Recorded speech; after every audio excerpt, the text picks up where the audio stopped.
আসসালামু আলাইকুম প্রিয় দর্শক, আপনারা দেখতেছেন আমরা এখন মসজিদে নববী ছাদের উপরে যাচ্ছি লিফট দিয়ে।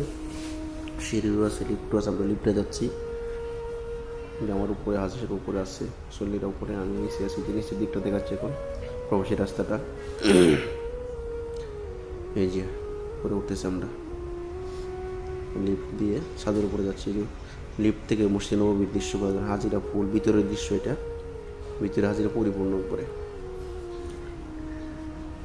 10:30 11টা আসলে মসজিদের ভিতরে ঢোকা যায় না, আর আগে ফার্স্ট টাইমে আসতে হয়, সকাল সকাল আসতে হয় মসজিদ নববীতে। আমরা চলে আসছি ছাদের উপরে। এই ছাদের উপরে দৃশ্যগুলো দেখতেছি, খুব সুন্দর দৃশ্য।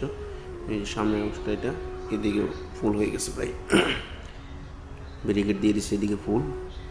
আর অপর পাশে যাবো, এদিকে যাচ্ছি, সামনে দিয়ে রাস্তা আছে আরও।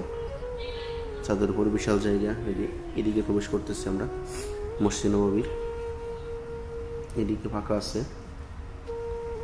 এদিকে সামনে কোথায় বসা যায়। এখানে জমজমের পানি আছে, জমজমের পানি পান করতেছে মুসল্লিরা, হাজির সাহেবগণ। এদিকে ফাঁকা আছে, আমরা এদিকে বসে যাব। সবাই ভালো থাকবেন, ধন্যবাদ। আসসালামু আলাইকুম রহমতুল্লাহ।